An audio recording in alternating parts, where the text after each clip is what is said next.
Are We're in Livingston. Somebody else is here, John. Very yeah. good. All right. So we are in Megillat Ruth, Perek Aleph, first chapter, Pasuk Yutet. Okay. Last time we went through the conversion process of Ruth, and we discussed the fact that she really meant it, she really wanted it. She, what's called ger tzedek, she wanted it for the sake of Judaism, not to marry a rich guy or to inherit something or, any benefit, fringe benefit. And she really went through a rigorous process where Naomi, her mother-in-law, put her through, describing exactly what Jewish life is all about, what does it mean to be a Jew, including all the positive mitzvot and the negative mitzvot or the sins if somebody does not keep them properly. And she ended up agreeing to all of it and deciding to go ahead with it. And that's where we left last time. And they were heading to Israel. Now the other daughter-in-law, Orpah, turned around and left. Decided it's not for her. She did want to join the Jewish people before, but not the Jewish faith, just the land of the startup nation. She did not want the actual Jewish faith, so she left. Now, the Midrash is telling us an interesting story. What happened to her? She left. What happened next? So she went on her way to her mother-in-law, to her mother's home, to go back home. And She's a princess. She was a princess. When she got married, she was a princess. I don't know what happened in the 10 years. But the roads over there were not safe, similar to, Chicago today. And she basically got attacked by a gang of 100 Philistines. And they raped her. And that's where Goliath came from. So last time The Philistines were on the coast. Yes. But And they were Midian is to the east. Yeah. The Philistines were on the coast, but they had traveling caravans of all kinds of people all around the area, just like you can find, anywhere in America, a group of Norwegians, traveling. So Norwegians are not as bad as the Philistines, but they attacked her, gang raped her, and this is where Goliath came from. And so when we asked last time, how come Goliath, who came from a Moabite, ended up being the leader or the general of the Philistines, is because he had Palestinians' blood in him. So that's what got him to where he was. Now, as a total contrast, Ruth and Naomi also headed on the road. Ruth was so excited to go to join her new nation, right? And Naomi was very excited to finally go back home. They didn't wait for a caravan, and they just embarked on the trip, on the road, on the journey, and they started walking on their own. Now, it's very, obviously, we saw what happened to Orpah, right? It's very unsafe, very dangerous for two women to travel around So alone. how far was it from Moab? We'll talk about that in a second. The distance. So what they did is, there are several opinions of what exactly happened. Vatelechna shteihen. So one opinion is that they dressed up like men, so people will not bother them.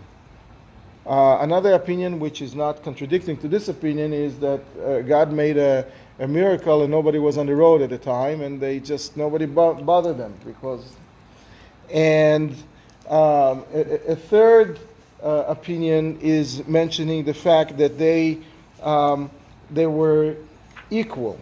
Vatelechna shtehem means when you say when Avraham and Isaac went to the binding of Isaac, it says over there vayalchu shnehem yachdav, that they both went. The word shnehem over there indicating that they both were as excited to of equal mentality. Right. They went with the same mindset, and they were both had the same excitement to fulfill what God wanted them to do. The same thing happened here. They were equal in their excitement to go back to the land. So, Vatelechna, Shtehem, they both went, because you can just say Vatelechna. Why do you need Shtehem? Is to tell us that they were equal. And the Shtehem with the mem at the end, Zachar, is because that's of the because of right because of the clothing, right? Because they were dressed up. Now let's go over the timeline a little bit and the distances where we were and where we're going to. So, in the 6th or 7th day of the month of Nisan, the two boys died, Machlon and Kilion. The two sons of Neomi died. She sat Shiva for 7 days. She buried them and sat Shiva for 7 days. The Shiva ended up either on Erev Pesach or the day before Erev Pesach. And on Erev Pesach, they went on their way. They started walking back to the land of Israel. Where were they?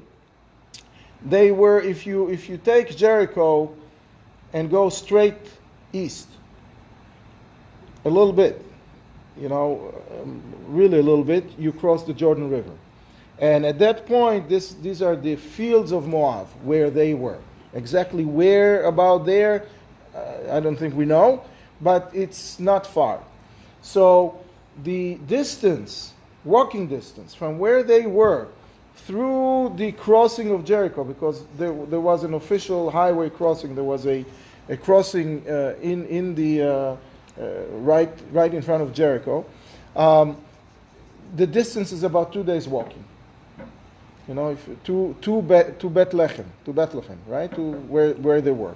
There were two Bethlehems at the time. One of them was in the north, Bethlehem Zvulun. This was Bethlehem Yehuda, the Bethlehem that we all know and love, where the tomb of Rachel is, Kever Rachel. So, walking distance from where they started to where they're heading to is about 2 days. 2 days of straight walking. So, they had to sleep. So they left either the day Erev Pesach or the day before that, and they walked over and they headed to Bethlehem. Now, at the same time, the whole Jewish people made the pilgrimage to Yerushalayim, right? Because it was Korban Pesach.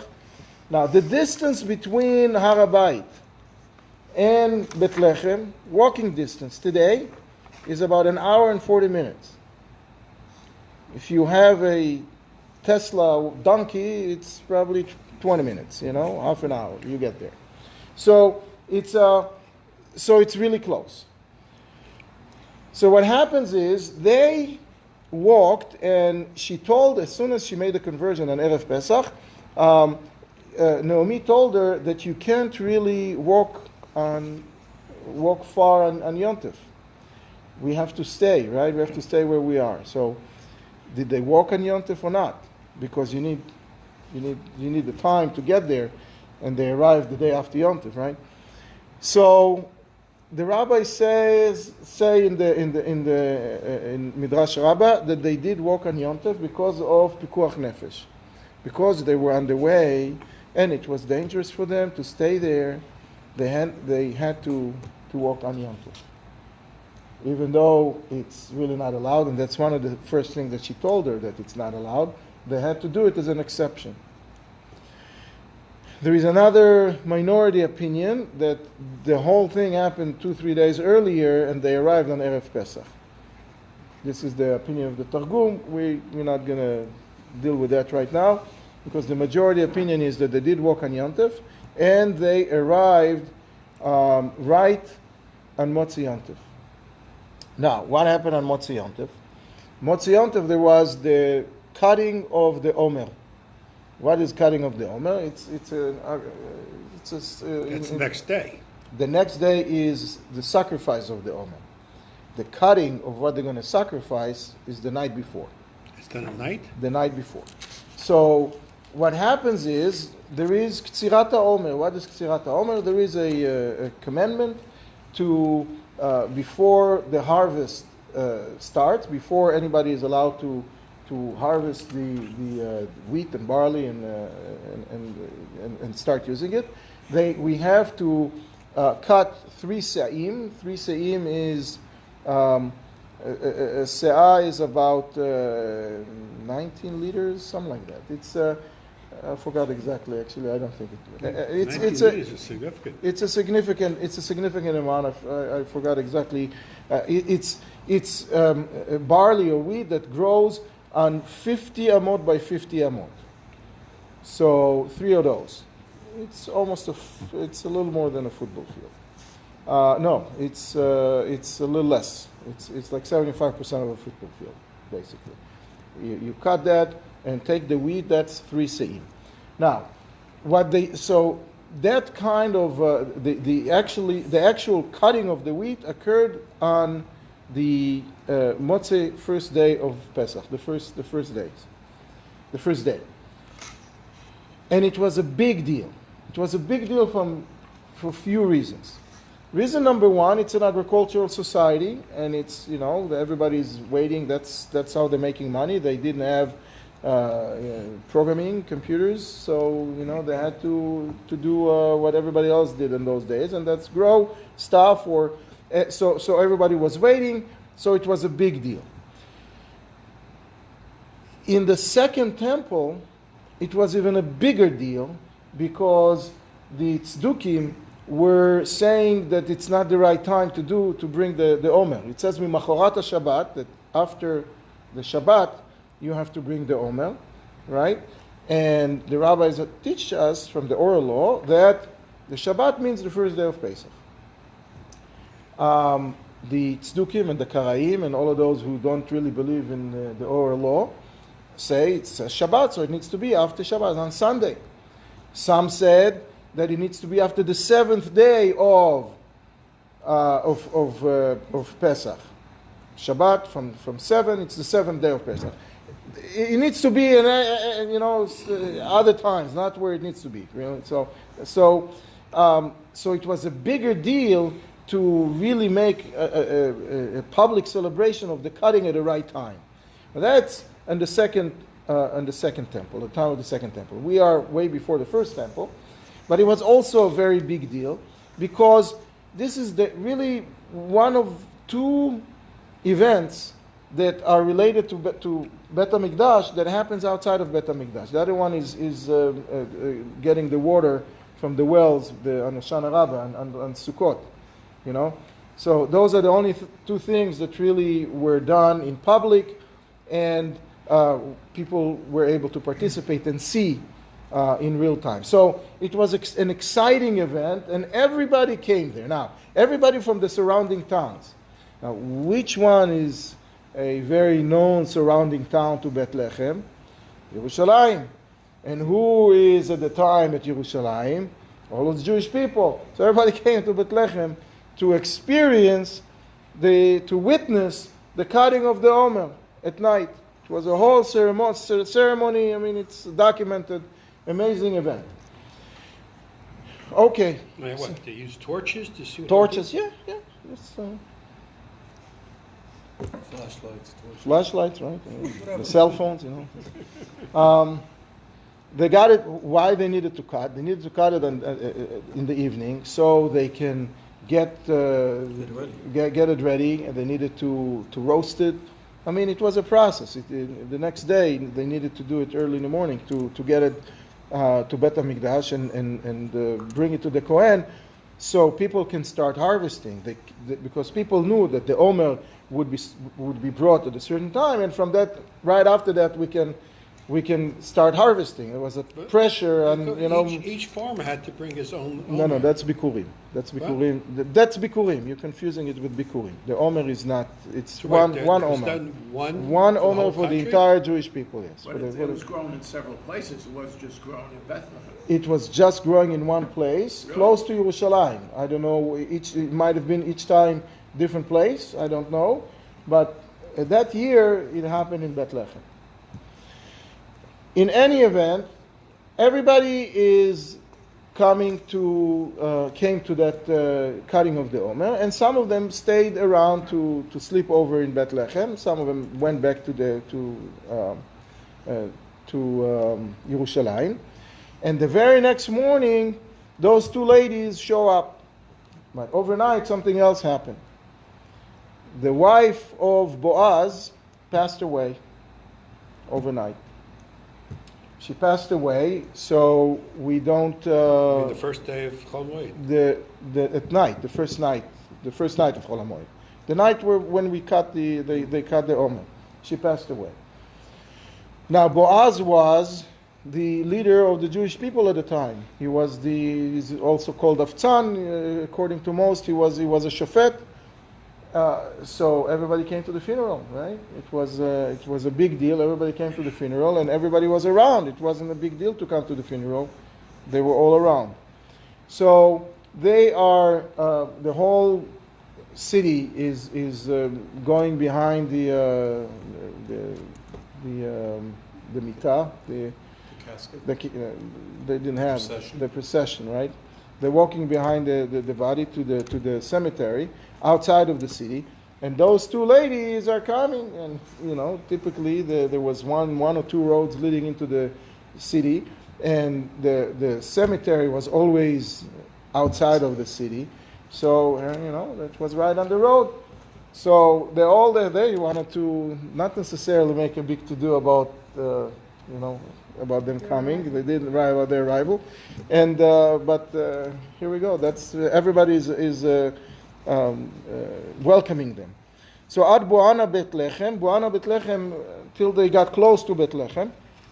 Kevoana Bethlehem, when they got close to Bethlehem, ותהום כל העיר עליהן, ותאמרנה הזאת נעמי. And so right away, as everybody see the two ladies coming in, commotion started. They all were going a little bit bananas. Why? Because she was the most important woman in the land of Israel before she left. 10 years before that, she was the most important one, and here she is showing up, and she looked terrible. So how did they know it was her? She looked terrible. She was more. It's not just the 10 years. She had nothing to her name. She had zero money, and she had just the clothes on her back, and they were torn clothes. She left with all kinds of servants who wore all kinds of very fancy clothing and fancy shoes, and here she comes back barefoot with torn clothes and looking very, very sick. She looked green, as if she had some, I don't know, a bad landing. She really, really looked bad. Now, they sort of recognized her, but they were not 100% sure. So they asked, "Is this Naomi? How can it be that you left, one way and you came back that bad?" Now, people would think usually that when you go on the road, especially when you're wearing men's clothing, right? And you didn't put makeup that morning because it's Yom Tov, so maybe you don't look your best. But they looked at Ruth, who was walking with her, and she looked awesome. She looked beautiful. So it wasn't the road, it's not that they went through the rain, it was that Naomi was really sick. She was really not well. She was in bad shape. So they asked, "Hazot Naomi, can it be that this is the Naomi that we all know, that we all knew before?" Now, Naomi and Ruth were very modest ladies, and they were not communicating with the men. That's why it says Vatomarna. Only the ladies were approaching them, not Vayomru. Vatomarna, only the female were communicating with them. And excuse me.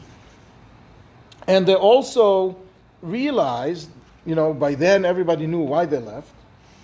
They left because they were afraid that the poor people are gonna come to ask for tzedakah when the time is not so good.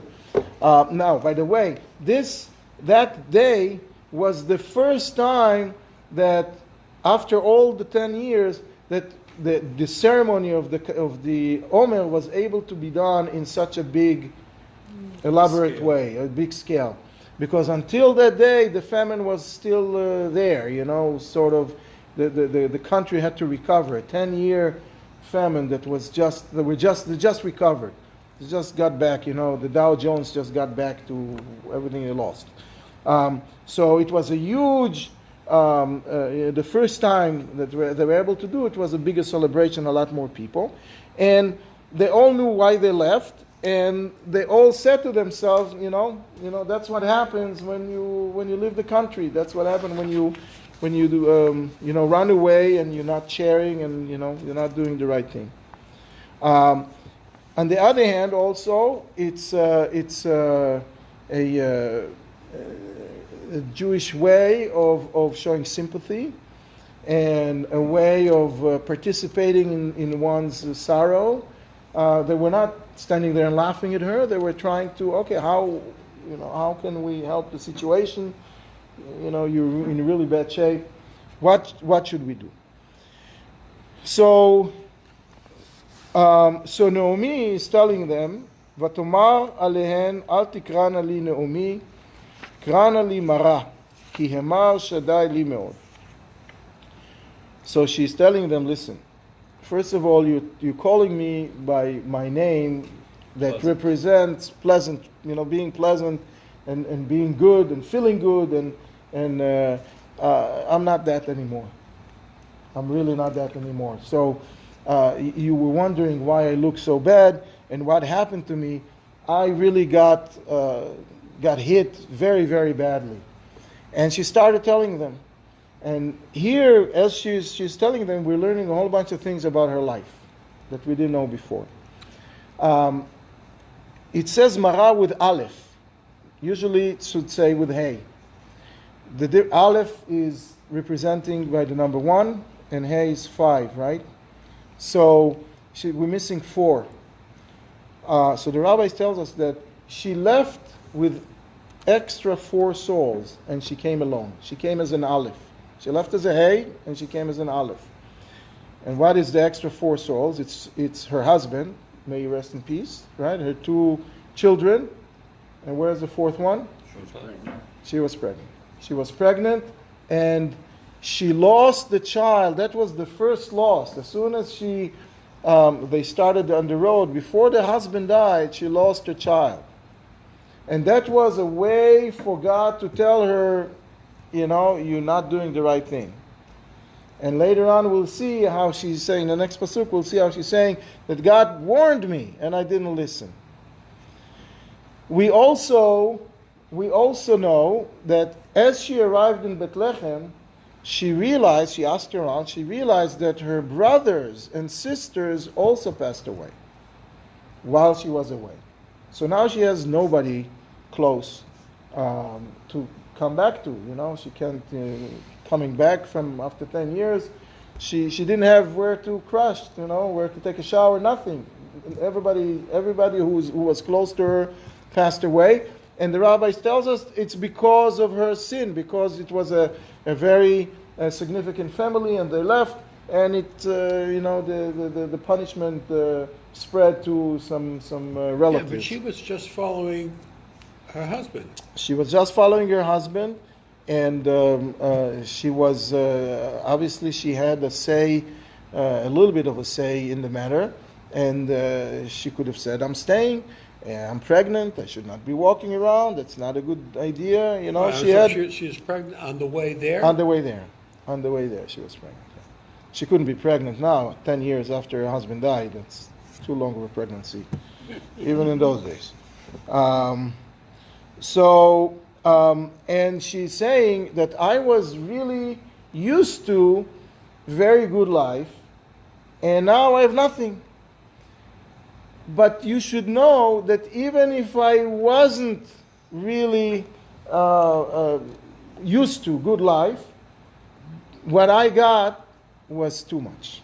Was really, really, really hard. Anybody who have nothing and get that, God forbid, will also be very, very bitter. And so now what happens? So now everybody hears how much she suffers. You know, that she lost all of her family in Israel and outside of Israel, and she has nothing to her name, and no money, and no clothes, nothing. She's poor, and so people started talking. How come God did such a thing? You know, that's not fair. It's not right. Well, you know, and the buzz was that it's really not. You know, it's maybe it wasn't the right thing to do to her, and to be so harsh. And so she right away feels now, on top of everything else that she does, she's going to make a whole bunch of Jews, you know, Against the question God. That's not what I need right now, and that's not who I am.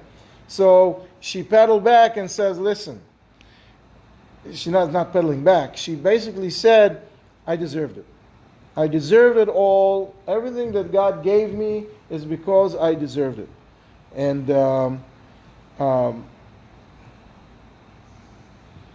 so that's so the next pasuk is saying, Ani melea halachti v'reka meshivani Hashem. I went full, and what does it mean full? She was pregnant. She went full, and it cannot be that the rabbis tell us when you say it's full, it cannot be that you're talking about her money. That she went with a lot of money, and that's called fool. Why? Because no one ever feels that they're full of money. If they have $1 million, they want 2. If they have 2, they want 4. If they have 4, they want 8. You know. Not once they lose it, then they could say that. But she was. But she's talking about how it was how before. she left, how she was before. So she contrast. cannot say, at the time, she didn't, the fullness was because she had a baby. And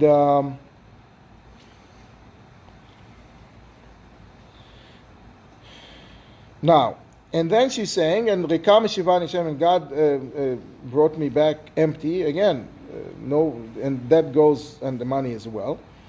Lama tikraena li Naomi. Why are you calling me Naomi? You should not be calling me Naomi. Because Hashem anabi v'shin daled yud herali. That God basically warned me and gave me everything before, gave me all the wealth and all the comfort, and a good family, and an amazing husband, and I had everything. I had everything, and I lost it all because I didn't listen, because the family didn't listen. And God almost killed me, and I was almost lost myself. And, you know, it's just by, sort of by chance that I didn't, or by the grace of God that I didn't. But you know, I should have been punished even stronger, and that's what happened. That Shin Dalet Yud is another name of God, which we'll talk about in a second. They say brought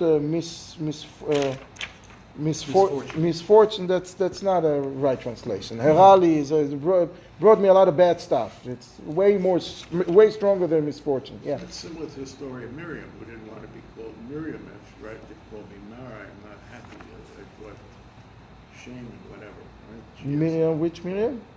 Moshe's sister. Didn't she want to have her name changed from Miriam to Mara? Or something. Mara's even worse.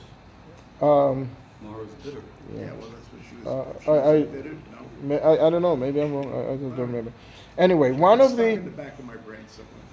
one of the commentaries is saying that we say Hashem Anabi, that all of the good that we have and lehavdil, the bad stuff that comes upon us is only in our mind, because there is, so the good is not in our mind, but the bad is in our mind, because there is no bad that's coming down from God, and we just don't have a long enough vision to see what's the reasoning behind everything. Here, obviously, we have the the benefit of living a long time after that, and we know that's what came after this whole story occurred in order for us to have David HaMelech, and in order for us to have Mashiach eventually, and in order for us to have established kingdom on the land, and the first temple and the second temple. All of those came because of this story, because David HaMelech was able to carry us on his back and create a strong nation. But at that point, she didn't know that. So it's all. So it looked to her that it was bad. But it's really in our mind. The bad stuff is really not. It's not something to consider as such. Now, let's talk a little bit about Hashem Anabi and Shindalid Yud Erali. That the name of Shindalid Yud did bad to me. So what are those names, and what do they represent? So we know that Yud Kei Vav Kei, the Hashem Erali, Hashem Anabi, the first name, that is the most important name of God. It represents God as what? Not only Midas Sarachim, is God as an unlimited being. Is and always. Yeah, was, is, and always. It's the unlimited nature of God. The fact that He's everything and everywhere and will be and was, etc. That is Yud Kei Vav Kei. Now, Shin Daled Yud has a story. What's the story? On the first day of creation, God created light, right? Now, light, what's the nature of light? It just goes and goes and goes forever. Unless the photons are being absorbed or being reflected, they continue to go. That's why today we sit in an observatory and say, oh, you see, this is whatever number of billions of years light that just showed up here. Light goes. So light have an unlimited quality to it. The second day came, and God created the water. So the water, started with a sea, with a little pond, and they also thought that, we will do what the light does, We'll continue. That's where God is. That's not the plan. The plan is for the water to stop, is to start creating limitations, to start creating a world which is limited. This was done with the name of Shin Daled Yud. Okay? It's made out of Shin and the word Dai. So God told the sea, Dai, enough, stop. Don't go any further. And from that point on, that is representing the expression of God of Dai, of enough. What's the shin? It's the Shem, it's God, representing God. What you're putting on tefillin, that's the Shin, right, on the top, that's representing the name of God. So it's the limiting power, the limiting expression of God. So that's when it started. Now, but we don't, this is all told to us in the oral law. In the written law, in the Torah, Shin Daled Yud shows up when? At the time of Avraham Avinu. When Avraham Avinu was 99 years of age, and he needed to go through a bris. Okay? And so, Vayi Avraham ben 90 shana v'tesha shanim, he was 99 years old, Vayera Hashem el Avraham, so God showed himself, and he told him, Ani, Vayomer elav, Ani kel shakai, Ani kel shakai, and mentioned two of his names. One of them is Shin Daled Yud. And I am asking you to basically go through a circumcision. So we know that Shin Daled Yud is also, it's not only enough limiting, it's also relating to the bris. Now, the Ramban here, this is the first time that this name shows up, so everybody is talking about it, you know. So the Ramban is mentioning what is the difference between all of those names, and he says as follows: that the limiting nature of Shaddai, of Shin Daled Yud, is such that everything in nature comes from it, to a point where it's enough for everybody. You worry that how is there are 7 billion people in the world, or almost 8 billion people in the world. How is everybody going to have something to eat? How is there will be oxygen for everybody? How there will be water for everybody? Shin Daled Yud, there will be enough. God is going to provide. Why there are famine? There is famine somewhere, and some people really don't have something to drink. That's a whole different question. But by definition, there is enough for everybody. Now, there is enough both ways. There is limiting both ways. In other words, there can be, if someone gets too much of something, that's also not good. If you need rain, you have too much rain, that's a flood. You know, that's not good.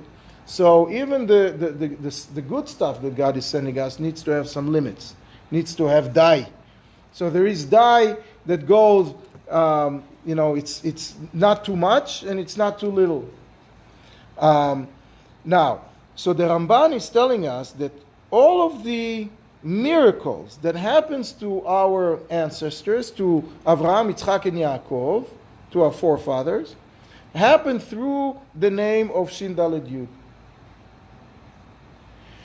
Why? Because Shin Daled Yud is operating in nature, is operating in the limits of the limitation, within the limitations of the world. He said, but everything that happens to them was a ness. What does it mean? That they had rain year after year, that when Yitzchak was planting, he got 100 times of what he was supposed to get.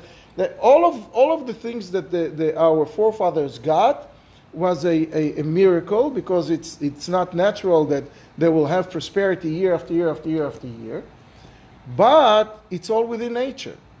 It's natural for the banana tree to grow bananas. So he grew bananas year after year after year. That's not natural that it's year after year after year, but it's not against nature.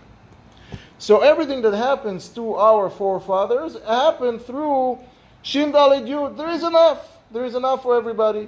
You will get enough. Then, when the Jews got out of Mitzrayim, this is when we got an upgrade. We got an upgrade, and we got the name of God, the unlimited name of God, Yud Kei Vav Kei, showed up here in the world, in Matan Torah, in Kriyat Yam Suf, and say, okay, now Jews, I'm going to give you the ability to tap into the miracles that are above nature. This is how common in that period we had the blood turning into the water turning into blood, and the splitting of the sea, and Matan Torah, and several. I mean, all of the miracles that happened to the Jews in the desert, they're all supernatural. You know, it's not natural for the cloth to grow. It's not natural for manna to come down from heaven. Those are all miracles that are above nature, and that is the upgrade that we got in Matan Torah. So Yud Kei Vav Kei is the force of God that does not really care as much about the world, in terms of the world it's so meaningless to him that, you know, yeah, you have it, you don't have it, it doesn't really touch him. He's not playing by the rules of the world. Shin Daled Yud does play by the rules of the world. It does play within nature. Now, because Shin Daled Yud is responsible for all the goodness, for everything good that we have, where do we also put it? Exactly. We put it on the mezuzah. The mezuzah outside of the house, right? We put on the door to represent that it will be enough. This house is going to have enough.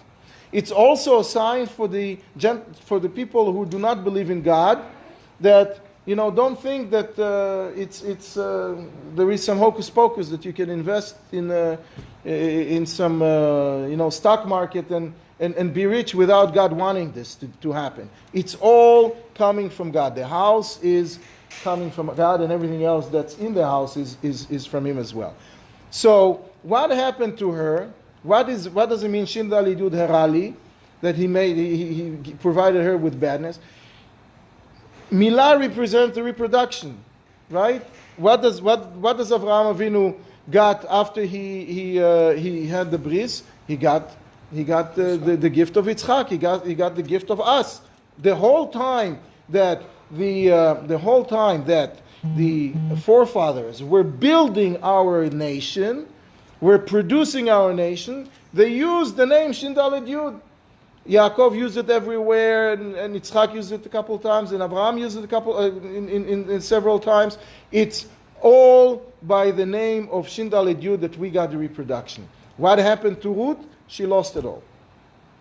She lost her husband and she lost her 2 children. Naomi, not Ruth. I'm sorry. Yeah. Naomi lost it, so she lost the reproduction, and she lost all of her money, which is fitting the other nature or the other function of Shin Daled Yud. So that's what she was complaining, but she was also explaining. Listen, it's all really fitting within the system. I wasn't dealt a card that I didn't deserve. It's all, and it's all in my mind, and who knows what will happen. And yes, it's hard, and I'm green, and I'm barefoot, and I'm, hungry, and, and I have nothing. But please know that there is some reason behind the madness, and there is someone who manages this whole system, and it's all going to be good. Well, it says in the commentary, he stopped short of taking my life. Right. Yeah. Yes. And because she needed to be the Megillat, the converter of Ruth, and to bring her and introduce her to Boaz, and to create the next generation of Jewish leaders. So that is what she was saying in that pasuk. Okay. The next one is more of a summary of what happened before.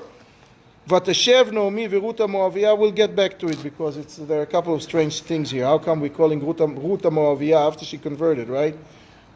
Why was she called Moaviyah? But Vateshev Ruth Naomi Ruth Moaviyah Kalata Ima. So we're mentioning the relationship between Ruth and Naomi. And she came back from, they both came back from Sde Moab, from the fields of Moab.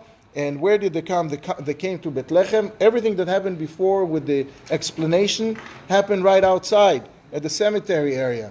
So it's not in Bethlehem itself. Now they walked into the city, and they came B'tchilat Ktsir Sorim. They came in at the time when the harvest began. And I guess we'll get back to it next time.